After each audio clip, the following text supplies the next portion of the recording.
Hello guys, welcome back to my channel. और आज है हैप्पी वाला संडे। ना टिफ़िन की टेंशन, ना स्कूल की टेंशन।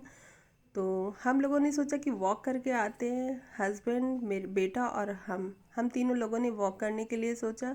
जब हम लोग गए थे तो काफ़ी अंधेरा था, लौटते समय उजाला हो चुका था और वहीं पे प्रेसिडेंट का हाउस भी था। तो हमें लगा कि बेटे को दिखाना चाहिए। तो जब बेटे ने प्रेसिडेंट हाउस देखा तो इतना अच्छा क्वेश्चन किया कि हमें तो हंसी आई कि नहीं, ये प्रेसिडेंट का हाउस हो ही नहीं सकता, क्योंकि वो तो काफ़ी बड़ा होता है। मैंने उसकी पिक्चर देखी है और बहुत सुंदर होता है। ये क्वेश्चन मेरे बेटे का हम लोगों को बहुत अच्छा लगा और हमें लगा इसका क्वेश्चन का आंसर देना बहुत ही इम्पॉर्टेंट है, क्योंकि कई बार बच्चे सोचते हैं जो हमें सामने दिख रहा है, जितना हाई फाई और बहुत सुंदर से दिख रहा है वैसा ही सब कुछ होता है, लेकिन उसके पीछे की रियल स्टोरी बच्चों को नहीं पता होती, तो वो बताना बहुत इम्पॉर्टेंट होता है। और आगे ही पार्क में डॉगी था, तो उसको डॉगी से बहुत प्यार है, तो जैकेट उतार के वो डॉगी को खिलाने लगा। और चलिए घर पहुंच रहे हैं। घर पहुंचते ही हमने सोचा कि कुछ खाने के लिए बना लें। तो जैसे ही कैबेज को निकाला, देखा उसमें बहुत सारे कीड़े थे। तो कैबेज का कीड़ा आप जानते हो कितना हार्मफुल है हमारी बॉडी के लिए, ब्रेन तक पहुंच जाता है। तो उसको हमने पूरा फेंक दिया। और खाने का मेन्यू तो हम पहले से डिसाइड कर चुके थे कि आज फ्राइड राइस और पनीर की सब्ज़ी बनेगी, तो थोड़ी बहुत तैयारी भी कर ली थी। तो चलिए जल्दी से इसको बनाते हैं, बहुत सिंपल तरीके से और बहुत टेस्टी बनता है।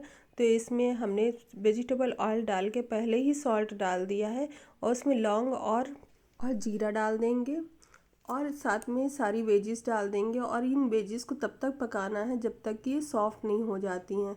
अगर कैप्सिकम डालना है तो कैप्सिकम पहले नहीं डालना है, पहले ये सब्जियां अच्छे से सॉफ्ट हो जाएंगी उसी के बाद जो है कैप्सिकम डालेंगे, क्योंकि कैप्सिकम को अगर आप पहले डाल दो तो वो पानी छोड़ देता है, तो वो अच्छा नहीं लगता है।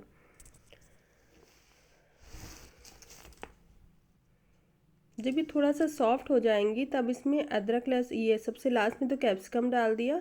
अब इसमें अदरक लहसुन का पेस्ट डाल देंगे।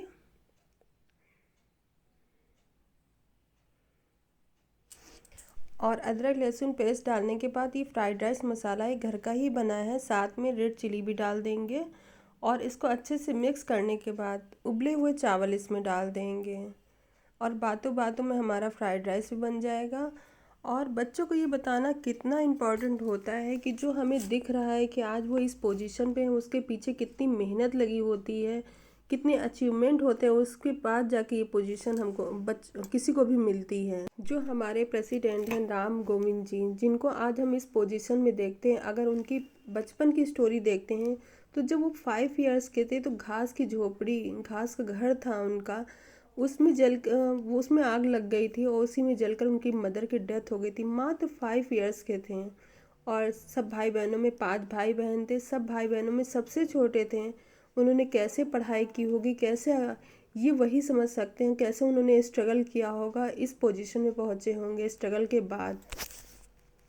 और सोचने वाली बात है कि जो हमारे प्रेसिडेंट या हमारे देश के जो नेता होते हैं, वो उस स्टेज पे आकर हमारे देश को संभाल रहे होते हैं, जबकि बहुत से लोग इसको सोचते हैं कि अब हम बुज़ुर्ग हो गए हैं, हमारे हाथ में कुछ भी नहीं है, हम दूसरों के ऊपर डिपेंड हैं। वो इस हालत में आके पूरे देश को चला रहे होते हैं। हमारे पूर्व राष्ट्रपति जो अब्दुल कलाम थे, सोचिए उन्होंने भी अपना बचपन कितना गरीबी में बिताया था। आज हम उनको देखते थे तो हमें लगता था कितनी अच्छी पोजीशन में वो हैं, लेकिन उनके बारे में हम लोग ज़्यादा कुछ नहीं जानते हैं। बस इतना जानते हैं कि वो साइंटिस्ट थे और हमें लगता है कि उनकी लाइफ कितनी अच्छी थी, लेकिन हमें नहीं पता वो कितनी सिंपल लाइफ को जीते थे। और प्रेसिडेंट हाउस कितना बड़ा होता है और जब कोई प्रेसिडेंट बनता है तो उसको कितनी सारी फैसिलिटीज़ मिलती हैं। लेकिन आपको जानकर हैरानी होगी कि उन्होंने प्रेसिडेंट हाउस में सिर्फ एक रूम को ओपन करवाया था जिसमें वो रहते थे, और पूरे प्रेसिडेंट हाउस को उन्होंने बंद कर रखा था। और सामान के नाम पे उनके पास सिर्फ एक ब्रीफकेस था, उसमें उनके एक दो सूट थे और कुछ बुक्स थी। इसके अलावा उनके पास कोई सामान नहीं था। उनका मानना था कि अगर प्रेसिडेंट हाउस को हम पूरा ओपन कर देंगे तो उसको सफाई करने में बहुत सा समय बर्बाद होगा और पैसा भी बर्बाद होगा। वो पैसा और समय हम अपने देश के लिए लगा सकते हैं। लेकिन अब्दुल कलाम जी का भी अगर हम बचपन देखते हैं तो उन्होंने कितनी गरीबी में बिताया है। उनके पास पढ़ने के लिए पैसे नहीं होते थे, उसके लिए वो पेपर बेचते थे और मंदिर में जाकर फ्लावर बेचते थे। लास्ट मोमेंट तक देश के लिए हमारे काम करते रहें। और राम गोविंद जी भी हमारे देश के सेकंड दलित राष्ट्रपति हैं। और सोचिए, दलितों को आगे बढ़ने से कितने लोग रोकते हैं, लेकिन बहुत बड़ा अचीवमेंट है कि वो हमारे देश के राष्ट्रपति हैं। मेरी दादी हमेशा कहती थी, कोई भी जन्म से बड़ा या छोटा नहीं होता है, वो कर्मों से अपने बड़ा या छोटा होता है। और ये बिल्कुल सही बात है। अगर मांगने से सब कुछ मिल जाता तो हमें लगता है कि जो भिखारी होते हैं वो सबसे ज़्यादा पैसे वाले होते हैं, क्योंकि सबसे ज़्यादा तो वही मांगते हैं।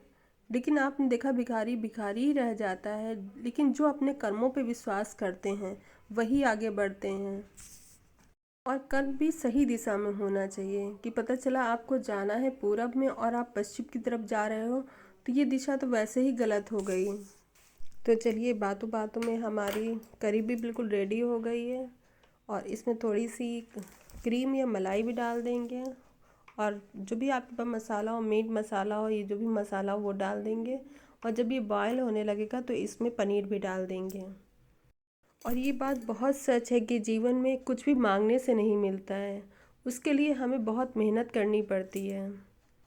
अगर मांगने से ही सब कुछ मिल जाता तो हमारे देश में भिखारी सबसे ज़्यादा हैं और उनके पास सबसे ज़्यादा पोजीशन होती, उनके पास सब कुछ होता। लेकिन ये बात साबित होती है, मांगने से कुछ नहीं मिलता है और साथ में बहुत मेहनत करने से भी बहुत कुछ नहीं मिलता है। मेहनत अगर सही दिशा में की जाए तभी कुछ मिलता है। अगर आपको जाना पूरब है और आप जा रहे हो पश्चिम, तो आप अपने लक्ष्य तक कभी नहीं पहुंच सकते हो। ये सही दिशा में मेहनत करना, लेबर करना बहुत ज़रूरी है। चलिए, अभी बहुत बात कर ली हमने और अब करी तो बिल्कुल रेडी हो गई है।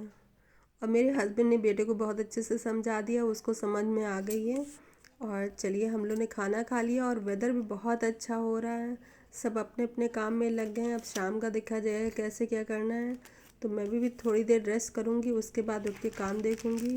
तो चलिए, मिलते हैं एक और इंटरेस्टिंग वीडियो में। Okay, bye bye.